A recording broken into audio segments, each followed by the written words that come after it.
So the Kenyan creative economy is gaining traction. This recently saw the French government pump in 100 million shillings into a local institute to train gaming and app developers. Patrick Igunza sat down with one such gamer and tells us the story of this growing segment of the economy. It's a Wednesday afternoon in Brian's humble abode. These sounds and images have become a signature tune in his house.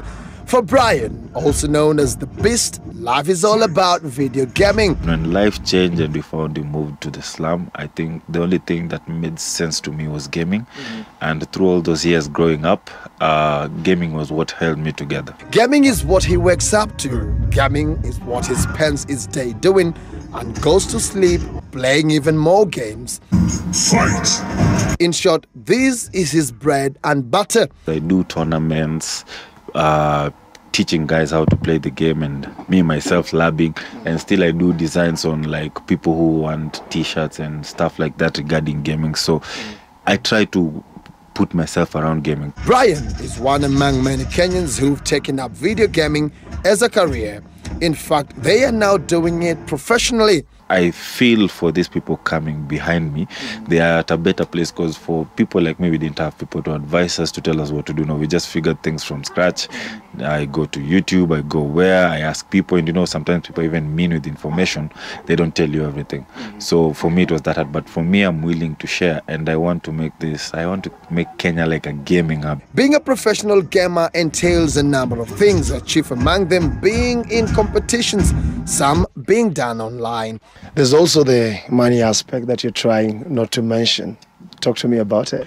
Yeah, I've won a few tournaments, not so many, a few. But the EAG 2016-2017, I got second place consecutive. From PSG also, I got some money from that as well.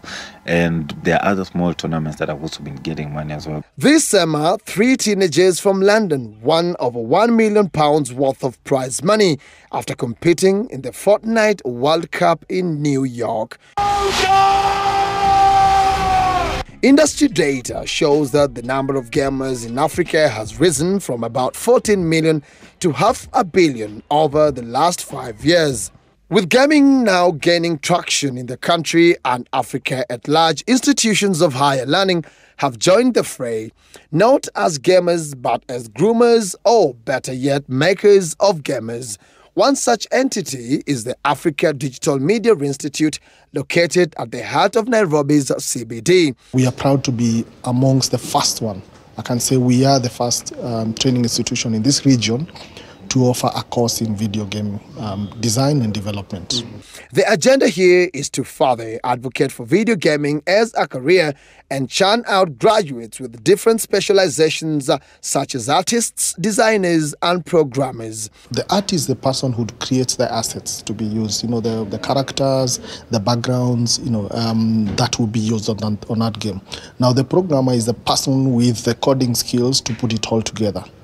The designer is the one who develops the mechanics of the gameplay, which means, setting the levels and keeping the game as entertaining and engaging throughout. Recently, the Africa Digital Media Institute partnered with Rubica, a French organization that specializes in gaming and animation, to help push this agenda. Students will be able to also transfer their credits from here and travel and go and finish their course in France or Pune or Montreal if they wish. But also, most importantly, is also being able to access the faculty from Rubica, from any campus, from their network. It is the hope of many as stakeholders that gaming will soon be a career of choice for many Kenyan youth, and with it, help place the country on the global map. The share of knowledge, exchange of knowledge, is something that is needed. And after that, visibility, the market growing itself. Whenever there is economy anyway, the government will start to support and will start to understand that this is something that is relevant. For now, Brian the Beast will keep gaming and perfecting his art with the aim of going global and transforming lives.